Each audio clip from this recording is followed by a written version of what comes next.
और बहुत हिम्मत से उन्होंने लड़ाई लड़ी। क्यों लड़ी थी ये लड़ाई? इसलिए कि जो अंग्रेजी साम्राज्य था वो किसानों को शोषित कर रहा था। अंग्रेजी कंपनी के लिए लगान वसूल की जाती थी और जो किसान की मेहनत थी उसकी कमाई उसको मिल नहीं पाती थी। आज इसी तरह से भाजपा की सरकार भी किसानों का शोषण कर रही है। 3 ऐसे कानून लाई हैं जिससे आपकी जो कमाई है वो आपको ठीक ढंग से नहीं मिल पाएगी। आप अच्छी तरह जानते होंगे कि ये 3 कानून क्या है। सबसे पहला कानून बड़े बड़े उद्योगपति खरबपतियों को जमाखोरी की इजाजत देता है। वो कितना भी जमा करे, कब करे, कितने समय के लिए करे, आपको कितने दाम पर बेचे, सब उन्हीं पर निर्भर है। ये है पहला कानून। दूसरा कानून भी बड़ा दिलचस्प बनाया है। उन्होंने कहा है कि प्राइवेट मंडियां खोल सकते हैं, प्राइवेट मंडियों में कोई टैक्स नहीं लगेगा और सरकारी मंडियों में टैक्स लगेगा। तो अगर ऊपर ऊपर से देखें तो लगता है कि अच्छा ही है, प्राइवेट मंडियां खुलेंगी, किसानों की सुविधाएं बढ़ेंगी। लेकिन असलियत क्या है कि अगर आप सरकारी मंडी में टैक्स लेंगे और प्राइवेट मंडी में नहीं लेंगे तो आस्ते आस्ते सब प्राइवेट मंडी की तरफ जाएंगे। इसका मतलब क्या है कि आस्ते आस्ते सरकारी मंडियां बंद हो जाएंगी। लेकिन प्राइवेट मंडी और सरकारी मंडी में जो फर्क है वो एमएसपी का फर्क है, न्यूनतम समर्थन मूल्य। सरकारी मंडी में ये तय है कि आपको न्यूनतम समर्थन मूल्य मिलना चाहिए, प्राइवेट मंडी में ऐसा कुछ नहीं होगा। तो आप सोच सकते हैं कि कुछ समय बाद तमाम प्राइवेट मंडियां खुलेंगी, सरकारी मंडियां बंद हो जाएंगी और आपको न्यूनतम समर्थन मूल्य मिलना बंद हो जाएगा। अब तीसरा कानून सुनिए। तीसरे कानून में ये लिखा है कि अगर कोई बड़ा खरबपति आए और आपके साथ सौदा करे तो उसको इजाजत है, कि वो आपके गांव आ जाएगा और वो कहेगा कि ये लोग, ये आप 10 किसान हो, आप मेरे लिए गन्ना उगाओ और मैं इस गन्ने के लिए 500 रुपये आपको पर क्विंटल दूंगा। ठीक है, आपने उसके साथ सौदा किया, आपने गन्ना उगाया, पूरी आपने मेहनत डाल दी उसमें, आपका गन्ना उग गया। आप उस खरबपति के पास चले गए, आपने कहा था कि मेरा गन्ना आप खरीदेंगे 500 रुपये में। अच्छा, अब ये कानून कहता है कि अगर वो खरबपति उस सौदे को करने के बाद मना कर दे, वो कहते नहीं चाहिए आपका गन्ना, 500 रुपये नहीं, मैं 150 रुपये दे रहा हूँ, लेना है तो नहीं तो जाओ, तो उसको ये इजाजत है, वो ये कर सकता है। क्यों? क्योंकि उस कानून में ये लिखा है कि अगर किसी किसान को ये सौदा नामंजूर हो या ये सौदा किया गया और उस किसान के साथ उस सौदे के तहत व्यवहार नहीं किया गया, जो तय हुआ था उसको नहीं मिला, तो वो किसान किसी भी अदालत कचहरी में नहीं जा सकता। समझ रहे हैं आप इसका मतलब क्या है? इसका मतलब ये है कि आपके साथ खरबपति आकर अच्छा सा सौदा बना तो सकता है, लेकिन अगर उस पर खरा नहीं उतरा तो आप कहीं नहीं जा पाएंगे, सिर्फ एसडीएम तक जाएंगे और उसके ऊपर जो असर होता है। अब आप मुझे बताइए, एक तरफ खरबपति, दूसरी तरफ आप, किसकी चलेगी?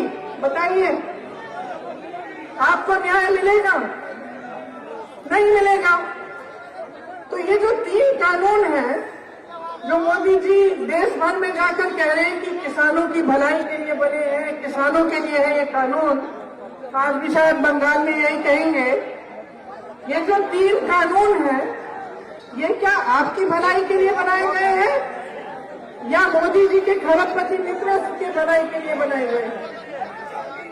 ये तो स्पष्ट है कि इन कानूनों को बनाने से पहले किसी किसान से नहीं पूछा, किसी गन्ने किसान से पूछा है। क्या आप एक ऐसे किसान को जानते हैं जिनसे इस सरकार ने, जिनसे नरेंद्र मोदी जी की सरकार ने पूछा है कि ये किसान के कानून हम किस तरह से बनाएं? जानते हैं किसी को? मैं तो नहीं जानती, मैंने तो आज तक नहीं सुना है। आज 100 दिन पूरे हो गए हैं, 100 दिन पूरे हो गए हैं। लाखों किसान दिल्ली के बॉर्डर पे बैठे हैं। किस लिए बैठे हैं? अगर ये कानून उनके लिए बनाया गया है, अगर ये कानून आपकी भलाई के लिए बना है, तो आप में से लाखों लोग बॉर्डर पे क्यों बैठे हैं?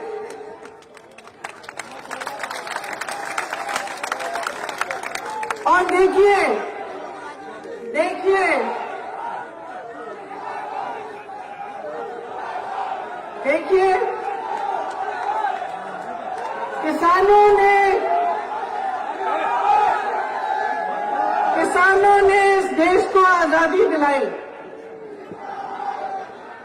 किसानों ने इस, भैया बोलने तो दीजिए, नारेबाजी लगा दीजिए। अरे भैया हाथ नीचे कर लो। किसानों ने इस देश को आजादी दिलाई। किसान साधन संसाधन में उसके पास कमी हो सकती है, किसान के पास, लेकिन हिम्मत की कोई कमी नहीं है, आत्मशक्ति की कोई कमी नहीं है। जब किसान लड़ता है तो उसका मुकाबला कोई नहीं कर सकता। आज अगर किसान लाखों की तादाद में दिल्ली के बॉर्डर में बैठा है, तो क्या इस देश के प्रधानमंत्री जी, इस देश की सरकार को उसका आदर नहीं करना चाहिए? क्या वो उस लायक भी नहीं है कि आप जाकर उनसे मिलिए? भयंकर सर्दी थी, पानी काटा गया, बिजली काटी गई, फिर भी वो टिका रहा। फिर भी आप सोचते हैं कि आपको उसके पास नहीं जाना चाहिए? वही प्रधानमंत्री जी जो अमेरिका घूम के आए, चीन घूम के आए, पाकिस्तान घूम के आए, इस दुनिया का एक ऐसा देश बता दीजिए जहां वो नहीं पहुंचे, लेकिन अपनी ही राजधानी के बॉर्डर पर नहीं पहुंच सकते। क्यों नहीं पहुंच सकते? क्योंकि वो किसानों का आदर नहीं कर रहे हैं, क्योंकि उनकी सरकार किसानों के लिए नहीं चल रही है, देशवासियों के लिए नहीं चल रही है। उनकी सरकार उद्योगपतियों के लिए चल रही है, बड़े बड़े खरबपतियों के लिए चल रही है। दो मित्र हैं उनके, हम दो, हमारे दो मित्र हैं और दो लोग सरकार चला रहे हैं। उनकी मनमानी है, कुछ भी कर सकते हैं, लेकिन देशवासी की कोई सुनवाई नहीं है। आज ये परिस्थिति है। आज किसान पर हर तरफ से वार है। बिजली के दाम बढ़ चुके हैं, पेट्रोल डीजल के दाम हद से ज्यादा बढ़ चुके हैं। डीएपी को देखिए, हर तरफ से आप पर वार है, लेकिन आपका समर्थन करने वाला कोई नहीं रहा सरकार में। आपको मदद करने वाला, आपको मजबूत करने वाला, आपके विकास को, आपके भविष्य को मजबूत करने वाला कोई नहीं है। ये स्थिति है आज। तो इस स्थिति को बदलने के लिए क्या करेंगे आप? आपको खड़ा रहना पड़ेगा, आपको टिका रहना पड़ेगा। जो मजबूती आपने 100 दिन के लिए दिखाई है, उस मजबूती को और भी ज्यादा बढ़ाइए, और भी शक्ति से टिके रहिए, क्योंकि इस सरकार को सुनना ही पड़ेगा। आपकी जो परिस्थिति सरकार ने बनाई है, उसी तरह की परिस्थिति आपको सरकार के लिए बनानी पड़ेगी कि बगैर आपकी सुनवाई किए ये सरकार आगे बढ़ नहीं पाएगी। यही परिस्थिति आपको बनानी पड़ेगी। आपको मालूम है कि जो गन्ने का बकाया है उत्तर प्रदेश में कितना है? कौन बताएगा? 15,000 करोड़ बकाया देश का बकाया है। उत्तर प्रदेश का बकाया 10,000 करोड़ है।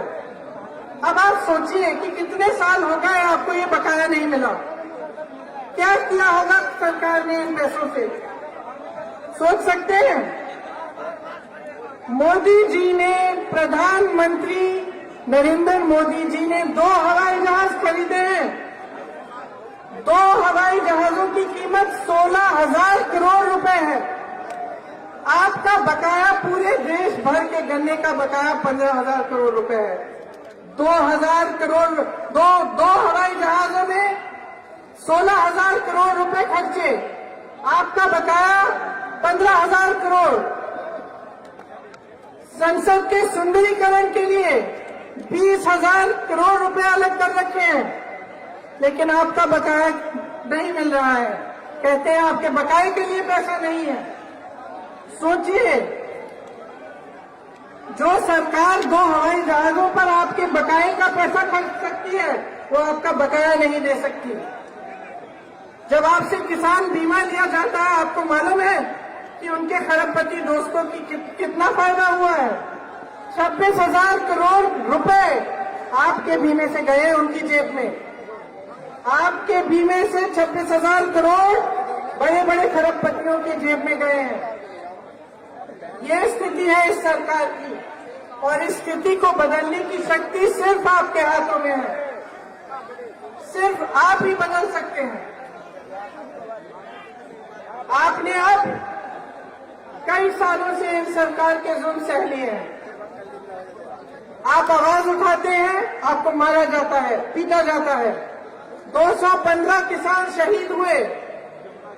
मेरे भाई राहुल गांधी जी ने संसद में सिर्फ ये कहा कि 215 किसान शहीद हुए हैं, हम सबको खड़ा होना चाहिए, 2 मिनट का मौन रखना चाहिए।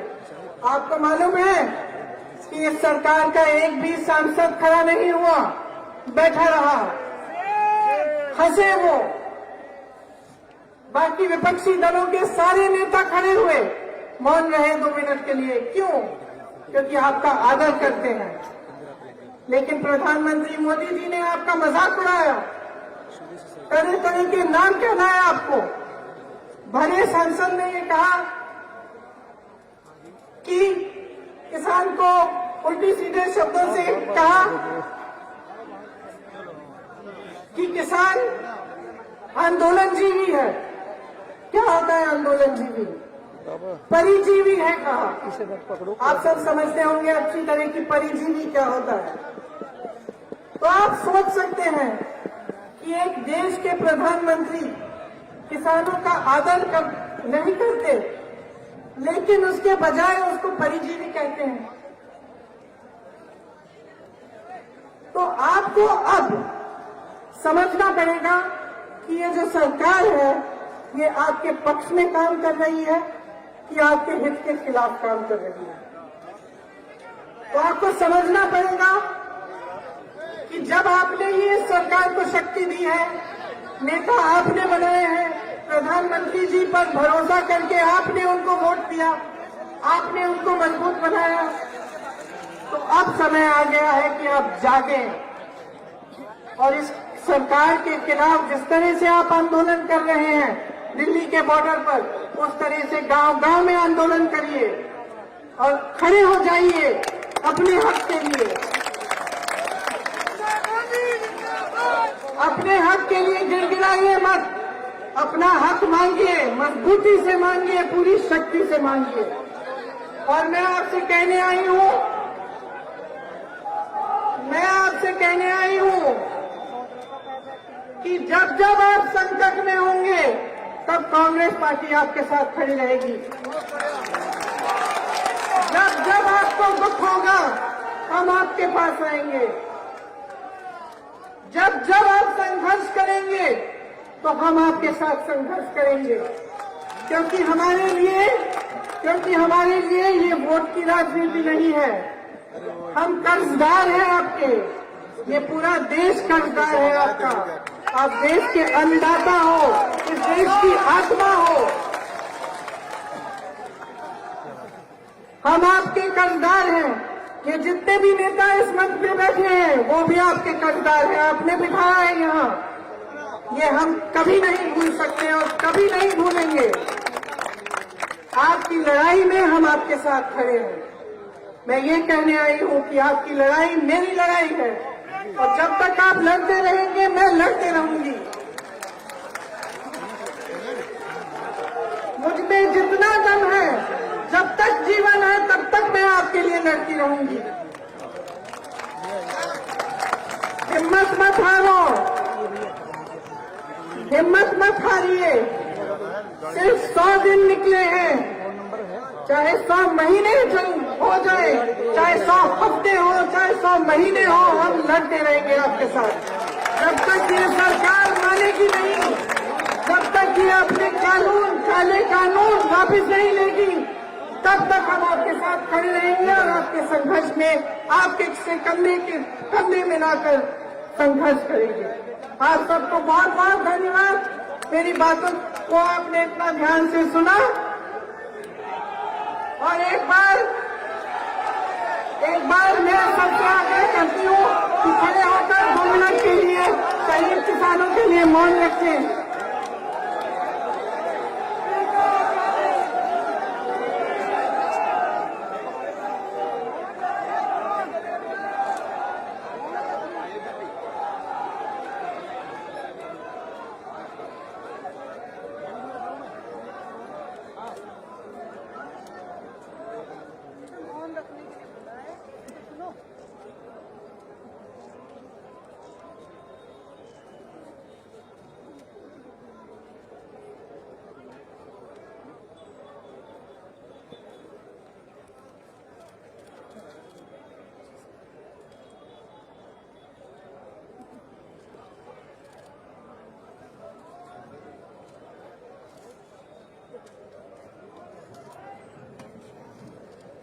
जय जवान जय किसान, जय जवान जय किसान, जय जवान जय किसान, जय हिंद जय